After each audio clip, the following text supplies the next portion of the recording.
আজিৰ এই ভিডিঅ'টিত ঐতিহাসিক যুদ্ধ আৰু ইয়াৰ সময়ৰ ৰিলেটেড কেইটামান ইম্পৰ্টেণ্ট কুৱেশ্যন আলোচনা কৰিম। ভিডিঅ'টো শেষলৈকে মনোযোগেৰে চাই থাকিবা। ফাৰ্ষ্ট কুৱেশ্যনটো আছিল যে তুৰ্বকৰ অসম আক্ৰমণ, অৰ্থাৎ তুৰ্বকৰ অসম আক্ৰমণ কেতিয়া কৰিছিল সুধিছে। অপশ্যন এ আছিলে 1527 চনত, অপশ্যন বি 1520 চন, অপশ্যন চি 1521 চন আৰু অপশ্যন নম্বৰ ডি দিছিলে 1525 চন। এই চাৰিটা অপশ্যনৰ ভিতৰত কোনটো শুদ্ধ হ'ব তোমালোকে কমেণ্ট ছেকশ্যনত জনোৱাচোন যে তুৰ্বকৰ প্ৰথম অসম আক্ৰমণ কেতিয়া কৰিছিলে। কুৱেশ্যনটিৰ কাৰেক্ট যিটো আনচাৰ সেয়া হ'ব অপশ্যন নম্বৰ এ থকাটো 1527 চন। তুৰ্বকৰ প্ৰথম প্ৰাৰম্ভিক যুদ্ধ হৈছিলে 1527 চনত, ঠিক আছে। গতিকে অপশ্যন নম্বৰ এটো হ'ব কাৰেক্ট আনচাৰ।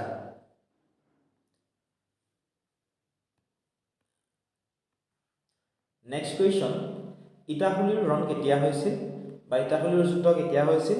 অপশ্যন এ 1668 চন, অপশ্যন বি 1665 চন, অপশ্যন চি 1656 চন আৰু অপশ্যন নম্বৰ ডি 1674 চন। তো ইটাখুলিৰ ৰণ কেতিয়া হৈছিল তোমালোকে কমেণ্ট ছেকশ্যনত জনাওচোন, বা ইটাখুলিৰ যুদ্ধ কেতিয়া হৈছিল। এই অপশ্যনবোৰৰ ভিতৰত কাৰেক্ট যিটো আনচাৰ সেয়া হ'ব অপশ্যন নম্বৰ বি থকাটো 1665 চনত ইটাখুলিৰ ৰণ হৈছিলে। নেক্সট কুৱেশ্যনটো চোৱা। কুৱেশ্যনটো আছিল যে গিয়াছুদ্দিন ইৱাজখিলজীৰ কামৰূপ আক্ৰমণ, ঠিক আছে। গিয়াছুদ্দিন ইৱাজখিলজীয়ে কামৰূপ আক্ৰমণ কেতিয়া কৰিছিল? অপশ্যন চোৱা, এত আছিলে 1210 চনত, অপশ্যন বিত আছিলে 1220 খ্ৰীষ্টাব্দত, অপশ্যন চিত আছিলে 1226 খ্ৰীষ্টাব্দত, অপশ্যন নম্বৰ ডিত দিছিলে 1225 খ্ৰীষ্টাব্দত। গতিকে কোৱাচোন কমেণ্ট ছেকশ্যনত যে গিয়াছুদ্দিন ইৱাজখিলজীয়ে কেতিয়া কামৰূপ আক্ৰমণ কৰিছিলে। এই অপশ্যনবোৰৰ ভিতৰত কাৰেক্ট যিটো আনচাৰ সেয়া হ'ব অপশ্যন নম্বৰ চি থকাটো 1226 খ্ৰীষ্টাব্দত গিয়াছুদ্দিন ইৱাজখিলজীয়ে কামৰূপ আক্ৰমণ কৰিছিল, ঠিক আছে। আৰু এই গিয়াছুদ্দিন ইৱাজখিলজী আছিল বংগৰ স্বাধীন চুলতান। তেওঁ কি কৰিছিল? বংগৰ পৰা নিজৰ ৰাজ্য বিস্তাৰ কৰিব বিচাৰিছিল আৰু কামৰূপকো নিজৰ কৰতলীয়া ৰাজ্যলৈ পৰিণত কৰিবলৈ তেওঁ চেষ্টা কৰিছিল। আৰু 1226 খ্ৰীষ্টাব্দত তেওঁ কামৰূপ আক্ৰমণ কৰিছিল, কিন্তু কামৰূপৰ ৰজা পৃথ্বীয়ে তেওঁ এই যুদ্ধত পৰাস্ত কৰিছিল। আৰু পৰাস্ত কৰাৰ পিছত তেওঁৰ অভিযান সফল নোহোৱাৰ বাবে তেওঁ কি কৰিছিল? উভতি গৈছিল। আৰু উভতি যোৱাৰ পিছত ইলতুৎমিছৰ পুত্ৰ নাছিৰুদ্দিন মাহমুদে তেওঁক বন্দী কৰি হত্যাও কৰিছিলে। গতিকে গিয়াছুদ্দিন ইৱাজখিলজীৰ কামৰূপ আক্ৰমণ আছিল 1226 খ্ৰীষ্টাব্দত। এতিয়া চাবা নেক্সট কুৱেশ্যনটো। কুৱেশ্যনটো আছিল যে ইখতিয়াৰুদ্দিন মালিক উজবেক তুঘলিৰ খাৰ কেতিয়া কামৰূপ আক্ৰমণ কৰিছিলে। অপশ্যন এত আছিলে 1227 খ্ৰীষ্টাব্দত, অপশ্যন বি 1226 খ্ৰীষ্টাব্দ, অপশ্যন নম্বৰ চি 1229 খ্ৰীষ্টাব্দ আৰু অপশ্যন নম্বৰ ডি দিছিলে 1228 খ্ৰীষ্টাব্দত। তো ইখতিয়াৰুদ্দিন মালিক উজবেক তুঘলিক খাৰ কামৰূপ আক্ৰমণ কেতিয়া কৰিছিল সেয়া সুধিছে। যদিহে জানা কমেণ্ট ছেকশ্যনত তোমালোকে আনচাৰটো জনোৱাচোন, কোনটো হ'ব কাৰেক্ট আনচাৰ, কেতিয়া আক্ৰমণ কৰিছিলে। কাৰেক্ট আনচাৰ হ'ব অপশ্যন নম্বৰ ডি টু। ইখতিয়াৰুদ্দিন মালিক উজবেক তুঘলিক খাই কামৰূপ আক্ৰমণ কৰিছিল 1228 খ্ৰীষ্টাব্দত, ঠিক আছে। অপশ্যন নম্বৰ ডি হ'ব এই কুৱেশ্যনটিৰ কাৰেক্ট আনচাৰ। নেক্সট কুৱেশ্যনটো তোমালোকে চোৱাচোন। কুৱেশ্যনটো আছিল যে শৰাইঘাটৰ ৰণ কেতিয়া হৈছিল, অৰ্থাৎ শৰাইঘাটৰ যুদ্ধ কেতিয়া হৈছিল। অপশ্যন চোৱা, এত আছিলে 1671 চনত, অপশ্যন বিত আছিলে 1771 চনত, অপশ্যন চিত আছিলে 1781 চনত আৰু অপশ্যন নম্বৰ ডিত দিছিলে 1661 চনত। শৰাইঘাটৰ ৰণ অৰ্থাৎ যুদ্ধ কেতিয়া হৈছিল, যদি জানা কমেণ্ট ছেকশ্যনত তোমালোকে জনোৱাচোন। শৰাইঘাটৰ যুদ্ধ কেতিয়া হৈছিল ভিডিঅ'টো প'ষ্ট কৰা আৰু কমেণ্ট ছেকশ্যনত তোমালোকে জনোৱা। শৰাইঘাটৰ যুদ্ধ হৈছিল 1671 চনত, গতিকে অপশ্যন নম্বৰ এটো কাৰেক্ট হ'ব। কেতিয়াবা আকৌ তোমালোকৰ পৰীক্ষাত প্ৰশ্নটো উল্টাই সুধিব পাৰে যে শৰাইঘাটৰ যুদ্ধ 1671 চনৰ কোনটো মাহত হৈছিলে। 1671 চনৰ এইটো হৈছিলে মাৰ্চ মাহ, ঠিক আছে। মাৰ্চ মাহত এই যুদ্ধখন হৈছিল। আৰু কাৰ কাৰ মাজত এই যুদ্ধখন হৈছিল? আহোম আৰু মোগলৰ মাজত, ঠিক আছে। এই যুদ্ধখন কাৰ কাৰ মাজত হৈছিল?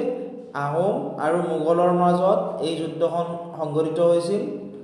এইটো মনত ৰাখিবা, আহোম আৰু মোগলৰ মাজত। নিশ্চয় তোমালোকে জানাই এই যুদ্ধখন সংঘটিত হৈছিল। আৰু এই যুদ্ধখন ক'ত হৈছিল সেইটো তোমালোক সুধিব পাৰে। গুৱাহাটীৰ শৰাইঘাটত, ঠিক আছে। শৰাইঘাটৰ, সেইকাৰণে শৰাইঘাটত হোৱাৰ বাবে শৰাইঘাটৰ যুদ্ধ বুলি কোৱা হয় বা শৰাইঘাটৰ ৰণ বুলি কোৱা হয়, ঠিক আছে। এইটো তোমালোকে মনত ৰাখিবা, বহুত বেছি ইম্পৰ্টেণ্ট হয়। কাৰণ এইবাৰ যিবিলাক পৰীক্ষা আছে এইবোৰত এনেকুৱা ধৰণৰ কুৱেশ্যনবোৰে তোমালোকক দিব। আৰু এই যুদ্ধত কোন জয় হৈছিল? আহোমসকল জয় হৈছিল। ঠিক আছে এই যুদ্ধত আহোমসকলে জয়ী হৈছিল গতিকে চাবা শৰাইঘাটৰ ৰণ কেতিয়া হৈছিল 1671 চনত শৰাইঘাটৰ ৰণ হৈছিল 1671 চনৰ কোনটো মাহত যদি হৈছিল সেইটো সুধিলে হ'ব মাৰ্চ মাহত এই যুদ্ধখন হৈছিল কাৰ মাজত যদি হৈছিল সেইটো সোধে তেতিয়াহ'লে তোমালোকে লিখিব লাগিব আহোম আৰু মোগলৰ মাজত হৈছিল কোনখিনি ঠাইত যদি হৈছিল সোধে তেতিয়া লিখিব লাগিব গুৱাহাটীৰ শৰাইঘাটত ব্ৰহ্মপুত্ৰ নদীৰ পাৰত এই যুদ্ধখন হৈছিলে সেইকাৰণে এই যুদ্ধখনক শৰাইঘাটৰ ৰণ বুলি কোৱা হয় ঠিক আছে আশা কৰিছোঁ ধুনীয়াকৈ তোমালোকে বুজি পালা যদি তোমালোকে বুজি পাইছা এই ভিডিঅ'টো তোমাৰ বন্ধু বান্ধৱীসকলৰ লগতো শ্বেয়াৰ কৰি দিবলৈ নাপাহৰিবা যাতে তেওঁলোকে উপকৃত হ'ব পাৰে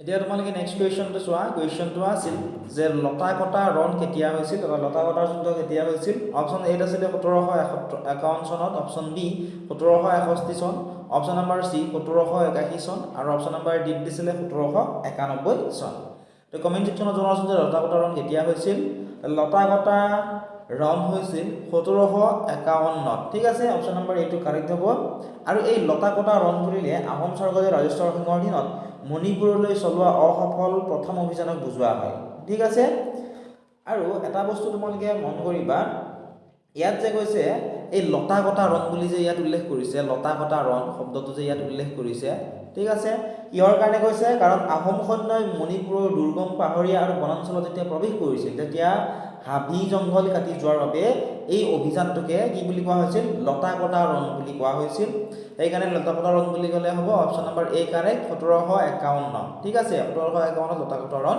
হৈছিলে নেক্সট কুৱেশ্যনটো আছিল যে মোৱামৰীয়া বিদ্ৰোহ কেতিয়া হৈছিল অপশ্যন এ আছিলে 1768 চন অপশ্যন বি 1768 চন অপশ্যন সি 1769 চন আৰু অপশ্যন নম্বৰ ডি দিছিলে 1777 চন গতিকে মোৱামৰীয়া বিদ্ৰোহ প্ৰথম কেতিয়া হৈছিল সেয়া যিহেতু আমাক সুধিছে গতিকে এই কুৱেশ্যনটিৰ অপশ্যন নম্বৰ সি টো কাৰেক্ট হ'ব 1769 মোৱামৰীয়া বিদ্ৰোহ হৈছিল ঠিক আছে আৰু মোৱামৰীয়া বিদ্ৰোহটো কি আছিল সেয়া আমি জানো আহাচোন এই বিদ্ৰোহ কেতিয়াৰ পৰা কেতিয়ালৈকে চলিছিল চবা 1769 ইয়াৰ আৰম্ভণিহে হৈছিল ঠিক আছে 1769 পৰা 1805 চনলৈকে এই বিদ্ৰোহ চলিছিল গতিকে পৰীক্ষাত কেতিয়াবা মোৱামৰীয়া বিদ্ৰোহ কেতিয়া আৰম্ভণি হৈছিল সেয়া নুসুধি মোৱামৰীয়া দ্বিতীয় বিদ্ৰোহ কেতিয়া হৈছিল তৃতীয় বিদ্ৰোহ কেতিয়া হৈছিল সেয়াও তোমালোকক সুধিব পাৰে ঠিক আছে আৰু এই বিদ্ৰোহৰ কাৰণ কি আছিল সেয়াও তোমালোকে জানি থোৱা ঠিক আছে তে মোৱামৰীয়া বিদ্ৰোহ আছিল মোৱামৰীয়া সত্ৰৰ যিসকল ভক্ত মৰাণসকল আছিল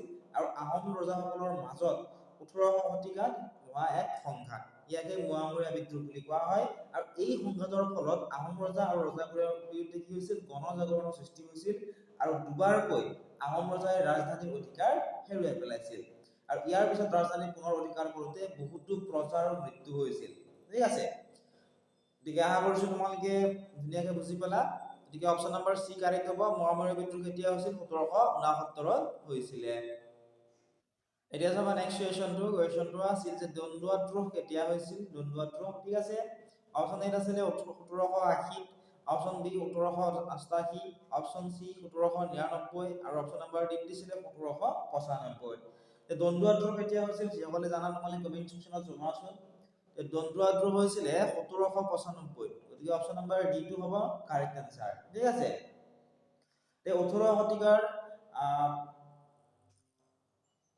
আহোম ৰাজ্যৰ যিসকল বৰফুকন আছিল সেই বৰফুকনসকলে চোৱা চিতা কৰা অঞ্চল কামৰূপত হোৱা এক বিদ্ৰোহক দণ্ডুৱা দ্ৰোহ বুলি কোৱা হয় ঠিক আছে এই বিদ্ৰোহ স্বৰ্গদেউ কমলেশ্বৰ সিংহৰ দিনত হৰদত্ত আৰু বীৰদত্ত নামৰ দুজন ভাই ককাই এই বিদ্ৰোহৰ গুৰি ধৰিছিলে গতিকে দণ্ডুৱা দ্ৰোহ কেতিয়া হৈছিল 1795 অপশ্যন নম্বৰ ডি টো হ'ব এই কুৱেশ্যনটিৰ কাৰেক্ট আনসাৰ এতিয়া চাওঁ আমি নেক্সট কুৱেশ্যনটো যে মানৰ প্ৰথম আক্ৰমণ ঠিক আছে মানৰ আক্ৰমণ বুলি যিহেতু কৈছে ইয়াতে প্ৰথম আক্ৰমণ কেতিয়া হৈছিল চোৱা অপশ্যন এ দিছিলে 1811 অপশ্যন বি 1816 অপশ্যন নম্বৰ সি 1719 আৰু অপশ্যন নম্বৰ ডি দিছিলে 1821 গতিকে মানসকলে প্ৰথম আক্ৰমণ কেতিয়া কৰিছিল সেয়া তোমালোকে কমেন্ট সেকশনত জনোৱাচোন মানসকলে প্ৰথম আক্ৰমণ কৰিছিলে 1816 গতিকে অপশ্যন নম্বৰ এ টো কাৰেক্ট হ'ব 1816 তেওঁলোকে প্ৰথম আক্ৰমণ কৰিছিলে ঠিক আছে নেক্সট আকৌ তেওঁলোকে দ্বিতীয়বাৰ আক্ৰমণ কৰিছিলে ঠিক আছে প্ৰথমবাৰ আক্ৰমণ কৰিছিলে 1816 দ্বিতীয়বাৰ তেওঁলোকে আক্ৰমণ কৰিছিলে চাবা মই ইয়াত লিখি দিছো মানসকলে দ্বিতীয়বাৰ আক্ৰমণ কৰিছিলে এক বছৰৰ পিছত অৰ্থাৎ 1817 তাৰ পিছত আকৌ এবাৰ আক্ৰমণ কৰিছিলে ইয়াৰে 2 বছৰ পিছত 1819 ঠিক আছে মানুহসকলৰ যদি প্ৰথম আক্ৰমণ কেতিয়া কৰিছিল কোনে তেতিয়াহ'লে 1816 তেওঁলোকে প্ৰথম আক্ৰমণ কৰিছিলে তাৰপিছত দ্বিতীয় আক্ৰমণ কৰিছিলে তেওঁলোকে 1817 আৰু তৃতীয়বাৰ আক্ৰমণ কৰিছিলে 1819 ঠিক আছে আৰু এই আক্ৰমণসমূহৰ ফলত কি হৈছিল অসমৰ যিবোৰ আহোম ৰাজ্য আছিল সেইবোৰ বৰ্মদেশৰ তলতীয়া হৈ পৰিছিল আৰু পিছত ব্ৰহ্মদেশৰ আৰু ব্ৰিটিছসকলৰ মাজত যি চুক্তি হৈছিল ইয়াৰ ফলত ব্ৰিটিছসকলে অসমখন দখল কৰি লৈছিলে গতিকে অপচন নম্বৰ এ টো হ'ব এই কোৱেশ্চনটিৰ কাৰেক্ট আনসাৰ নেক্সট কোৱেশ্চনটি আছিল যে ইংগ-বৰ্মী যুদ্ধ কেতিয়া হৈছিল সুধিছে অপচন এ আছিল 1821 21 খ্ৰীষ্টাব্দত অপচন বি 1823 অপচন নম্বৰ সি 1824 আৰু অপচন নম্বৰ ডি দিছিল 1829 গতিকে ইংগ-বৰ্মী যুদ্ধ কেতিয়া আৰম্ভণি হৈছিল সেয়া তোমালোকে কমেন্ট সেকশ্যনত জনোৱাচোন যিসকলে জানা কুৱেশ্যনটিৰ কাৰেক্ট যিটো আনসাৰ সেয়া হ'ব অপচন নম্বৰ সি থকাটো 1824 চনত প্ৰথম ইংগ-বৰ্মী যুদ্ধ হৈছিল মই ধুনীয়াকৈ লিখি দিছো যাতে তোমালোকৰ মনত ৰৈ যায় প্ৰথম যিখন ইংগ-বৰ্মী যুদ্ধ আছিল এইখন চলিছিলে 1824 ৰ পৰা 1826 খ্ৰীষ্টাব্দলৈকে ঠিক আছে তাৰ পিছত দ্বিতীয় ইংগ-বৰ্মী যুদ্ধ বা বৰ্মা বুলি কিছুমান কিতাপত উল্লেখ আছে ঠিক আছে দ্বিতীয় ইংগ-বৰ্মী যুদ্ধ হৈছিল 1852 চনৰ পৰা 1853 চনলৈকে ঠিক আছে তাৰ পিছত আকৌ তৃতীয় ইংগ-বৰ্মী যুদ্ধ হৈছিল 1885 খ্ৰীষ্টাব্দত দিকে মনত ৰাখিবা ইংগ-বৰ্মী যুদ্ধ কেতিয়া হৈছিল যদি পুৰা ইংগ-বৰ্মী যুদ্ধ কেতিয়া হৈছিল তেতিয়া হলে 1824 হ'ব কাৰণ 1824 আৰম্ভণি হৈছিল বা কেতিয়াৰ পৰা কেতিয়ালৈকে চলিছিল যদি বোলে প্ৰথমখন চলিছিল 1824 ৰ পৰা 1826 লৈকে ইংগ-বৰ্মী যুদ্ধ ঠিক আছে দ্বিতীয়খন ইংগ-বৰ্মী যুদ্ধ হৈছিল 1852 ৰ পৰা 1853 লৈকে আৰু তৃতীয়খন ইংগ-বৰ্মী যুদ্ধ হৈছিল 1885 চনত ঠিক আছে আশা কৰিছো ধুনীয়াকৈ তোমালোকে বুজি পালা এটো বহুত বেছি ইম্পৰ্টেন্ট কোৱেশ্চন হয় তোমালোকে মনত ৰাখিবা ঠিক আছে এটো বহুত বেছি ইম্পৰ্টেন্ট এইবাৰৰ পৰীক্ষাৰ কাৰণে নেক্সট কোৱেশ্চনটো আছিল যে ইংৰাজৰ বিৰুদ্ধে হোৱা প্ৰথম বিদ্ৰোহ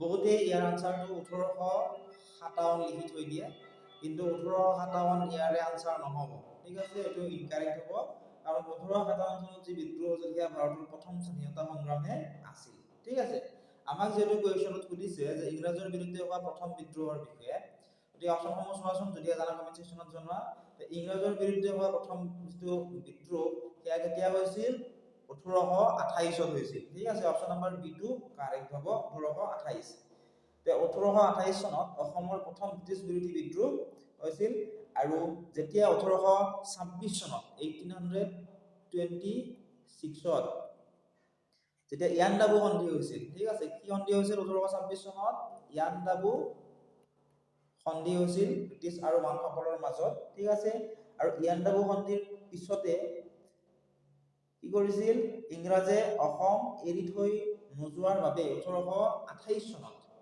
ইংৰাজসকলে যেটো অসম এৰি থৈ নগল ঠিক আছে সেইভাবে 1828 চনত আহোম ৰাজকোঁৱৰ আছিল গদাধৰ কোঁৱৰ ঠিক আছে নামটো মনত ৰাখিবা আহোম ৰাজকোঁৱৰ গদাধৰ কোঁৱৰ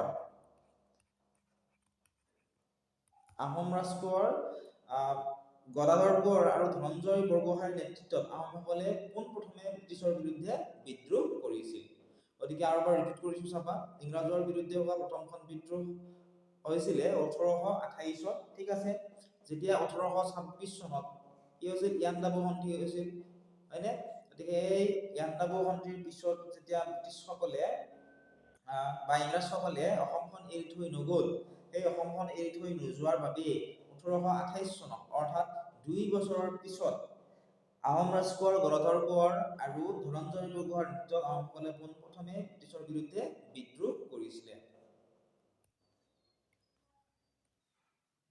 নেক্সট কোৱেশ্চনটো চোৱাচোন কোৱেশ্চনটো আছিল হাছিয়া বিদ্ৰোহ কেতিয়া হৈছিল অপচন এ আছিল 1828 অপচন বি 1829 অপশ্যন চি 1832 আৰু অপশ্যন নম্বৰ ডি 1831। ঠিক আছে। খাচীয়া বিদ্ৰোহ কেতিয়া হৈছিল সুধিছে। খাচীয়া বিদ্ৰোহ কেতিয়া হৈছিল কোৱাচোন, কমেন্ট সেকশনত কমেন্ট কৰা জলদি। খাচীয়া বিদ্ৰোহ হৈছিল 1829। ঠিক আছে, 1829 আৰম্ভণি হৈছিল আৰু 1833 লৈকে এই বিদ্ৰোহ চলিছিল। ঠিক আছে, কাৰ নেতৃত্বত চলিছিল সেয়াও তোমালোকে মনত ৰাখিবা।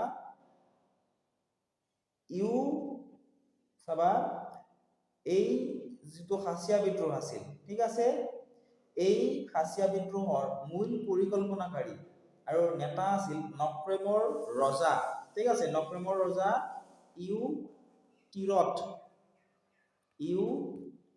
তিৰত সিং। এও আছিল মূল পৰিকল্পনাকাৰী নেতা।